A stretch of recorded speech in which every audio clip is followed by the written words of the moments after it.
Imagine wading knee-deep in raw sewage, armed only with an iron-tipped stick, desperately hunting for rotting animal bones just to buy your child one day of life.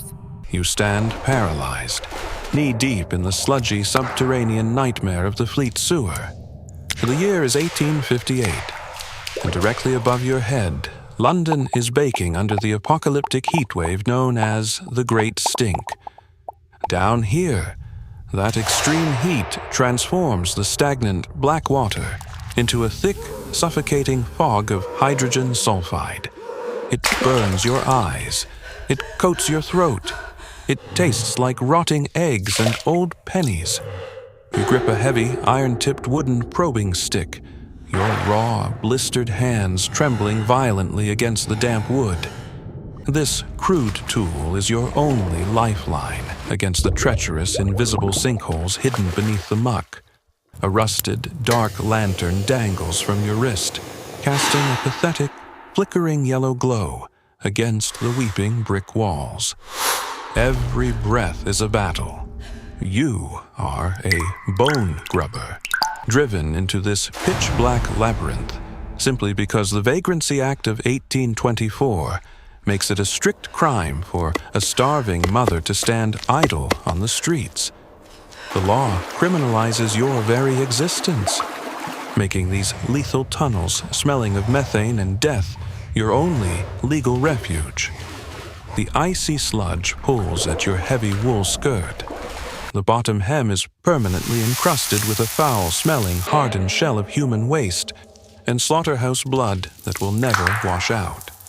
You listen closely. Somewhere in the distant dark, a low, terrifying roar begins to echo through the claustrophobic brickwork. You must time your descent entirely by the tidal pull of the River Thames, knowing that a 10-minute miscalculation means the rushing sewage tide will drown you in the dark. The water is rising, but a desperate mother cannot flee, not when the brutal, glittering machinery of the city above demands a horrific toll before you can see your child again. You are not always this creature of the subterranean dark. Only months ago, you sat in a cramped, dusty attic, sewing exquisite black mourning dresses for grieving aristocrats.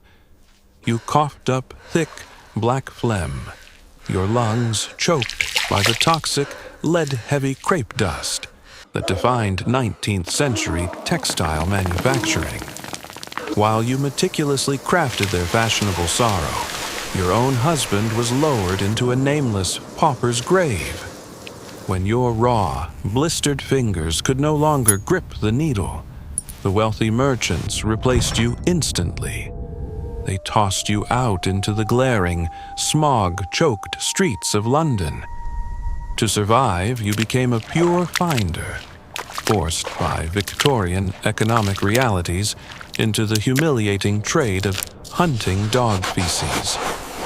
You carried a covered wooden bucket, using your bare, unwashed hands to scoop the raw excrement because a metal trowel would damage the valuable product. The booming tanneries in Bermondsey demanded this chalky, alkaline filth to purify luxury leather. You watched the aristocrats hold perfumed handkerchiefs to their noses as their carriages rolled past, completely ignorant that their soft, white leather gloves were literally softened by the feces you gathered.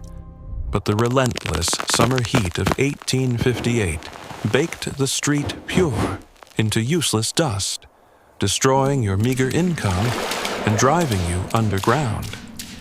Now, wading through the sewage, your iron stick suddenly clinks against something hard. You kneel, plunging your hand into the freezing muck. You pull out a rare, untarnished silver spoon, likely dropped from a street grate far above. You meticulously wipe it clean, burying it deep within the filthy folds of your skirt. You close your eyes. You picture trading it for hoarded, unburned coal, guaranteeing one warm, firelit night for your sleeping child. A quiet, precious victory. You finally exhale. But down in this suffocating labyrinth, the greatest danger isn't the rising tide or the methane gas, but the desperate, starving shadows watching you from the dark. The illusion of safety shatters as a heavy, dragging splash echoes behind you. You grip your lantern tightly, the pathetic yellow light catching the hollow, desperate eyes of the older scavengers emerging from the gloom. The true antagonist down here is not the toxic miasma. It is the absolute feral desperation of your fellow humans. The crushing poverty of 1858 London systematically turns starving neighbors into ruthless predators. Just yesterday, you watched a fellow mother violently shove another woman into the raw, acidic sewage, just to claim a large, rotting horse skull. Now, an older scavenger with a face heavily smeared in coal ash points a jagged finger down a narrow, adjacent brick tunnel, gesturing toward an unseen pile of butcher's waste. But you know the cutthroat survival tactics embedded in scavenger folklore. These bitter veterans deliberately give false directions to newcomers, sending them into flooded, lethal dead ends to permanently eliminate competition. You back away, clutching your heavy wooden stick, the freezing mud sucking at your boots. You must survive not only the predatory scavengers in the dark, but the intimate betrayals waiting above ground. The bone merchants systematically rig their heavy iron scales, a widespread fraud documented heavily by social investigators like Henry Mayhew in his 1851 labor reports.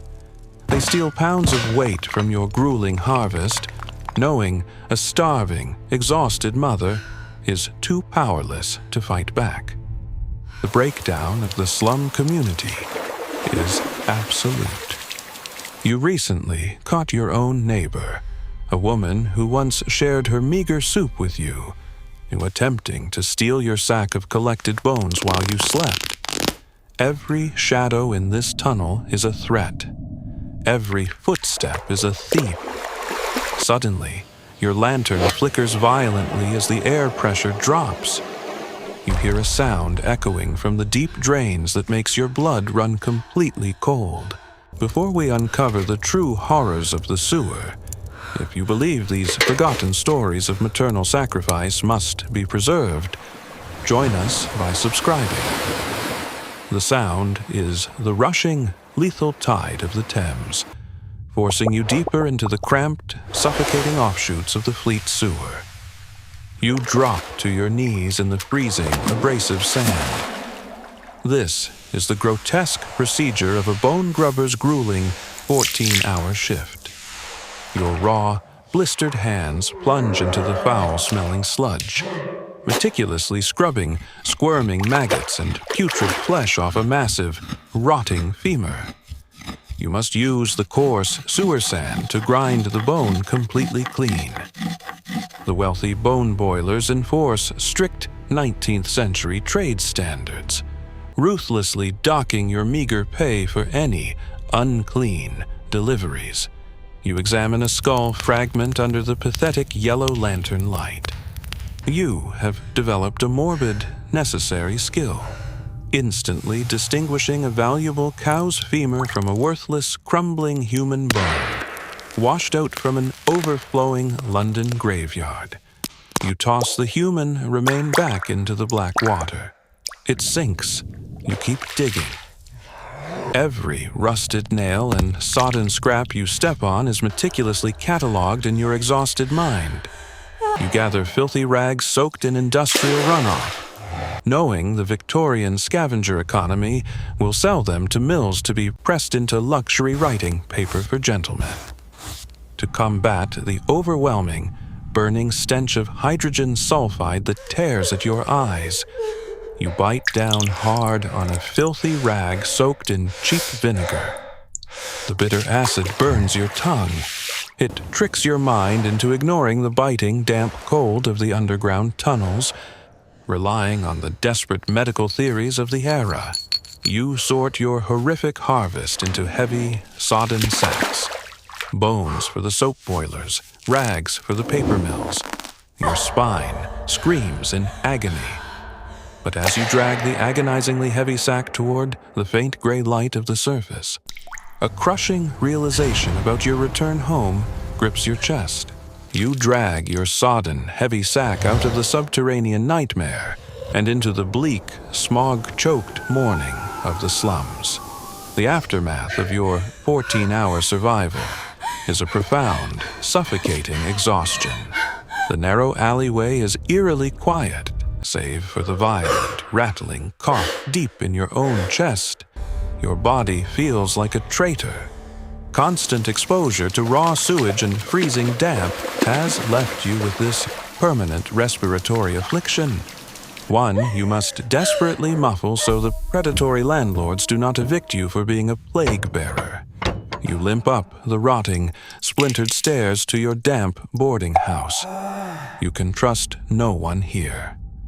The cruel landlady waits at the landing like a vulture, constantly threatening to report your child as abandoned to the workhouse authorities if you are even 1 hour late with the daily rent.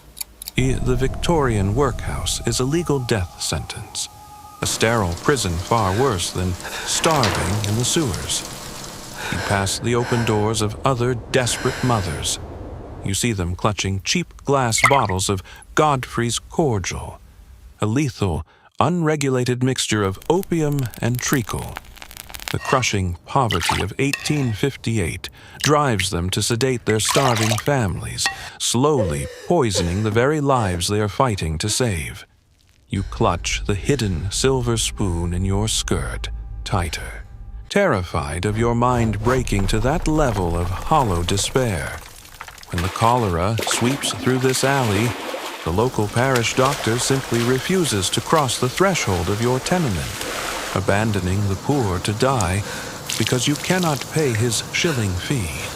You collapse against your own door, the heavy sack of shattered femurs resting at your blistered feet. But as you stare at the horrific harvest you just risked your life for, the ultimate, sickening tragedy of the Victorian machine finally dawns on you. You sit heavily on the freezing floorboards, staring at the filthy, shattered femurs you just pulled from the London sewers. The sickening irony of the Victorian machine is absolute. You realize exactly where this horrific harvest is going. Tomorrow, these rotting animal bones will be hauled to sprawling factories and carved directly into luxury toothbrushes for lords and ladies. The heavy, blackened scraps you pried out of the mud will be burned in industrial kilns to create bone char. This charred ash will then be used to bleach the refined white sugar the wealthy stir into their afternoon tea. They sweeten their porcelain cups, completely unaware it is processed through the filth you gathered in the pitch-black tunnels. You are suffocating in a rapidly industrializing city of 2.5 million people. Yet, to the glittering world above, you are entirely invisible. The charity ladies who occasionally visit these slums offer you crisp Bibles and moral lectures on cleanliness. They preach salvation while completely ignoring that the only river you can legally wash in is a thick slurry of industrial acid and raw sewage. You are trapped in a cruel economic engine that values a polished bone button more than a starving mother's life. The ultimate tragedy of the 1858 Great Stink is that the upper class does not even have to soil their own hands. In your desperate crawl to survive, you are forced to do their cruel, degrading work for them in the dark. You look at the barricaded wooden door, guarding the silent, fragile life sleeping behind it. The city above dreams in pristine luxury, built entirely upon your broken, blackened fingernails. If you believe Eliza's sacrifice should not be forgotten by history, subscribe to help us uncover more truths of the past.